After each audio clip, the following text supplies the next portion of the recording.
I want to take a quick look at some of the lighting effects in Photoshop 2020. I've got a picture of a hand I used my previous demonstration when I was sticking some flames on. I've just got the hand layer selected. I'm going to go to Filter, Render, Lighting Effects. Now, I'm hoping I don't run out of memory, because I ran out of memory on this before.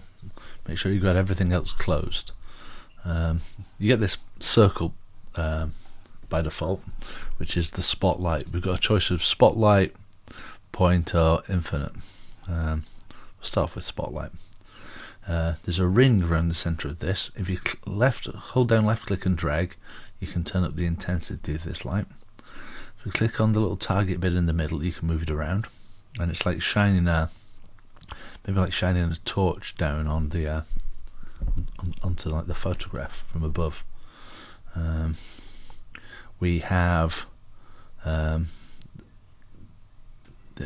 this ring here should let us. It's not letting me grab it today. Hotspot angle. That's like the kind of fade out point from the torch. So if you imagine if you're holding the torch quite close to the piece of paper, you wouldn't have a lot of what's the word I'm thinking of? It's like the soft edges of the light. If you're holding it close to the piece of paper, you know, you'd have quite a crisp edge, but if you move it away, you get a softer edge. Can I do a demo? Here we go. Torch. Yeah. So if I'm holding my light close to my hand, it's like that, but if I move it away, it goes kind of softer. Yeah. Right. Softer. Yeah. High-end demonstration there. Now we've also got scale width. If we drag this round, it's like holding the torch at an angle, so it's kind of creating an elliptical light source around the picture. There we go. So that's a spotlight. Let's just move this over here for the time being, because you can drag it around. We can click the light bulb a second time, and it'll do some thought. Now we've added a point light in.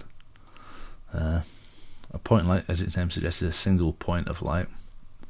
And again, you've got the intensity ring, so you can go really bright or a bit more subtle. And you can position these at different points around the image, just like we used the blur tool many weeks ago.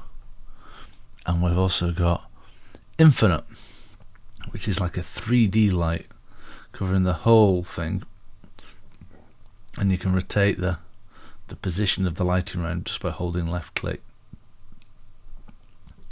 You see, as the light goes completely flat to the page, you don't get any light at all. Not really wild about that one, but it's nice to have a play. Once you're happy with the effect, you can just click OK to apply those effects. It can be quite laggy if your computer slows down or bursts into flames. Don't blame me. Thank you for watching.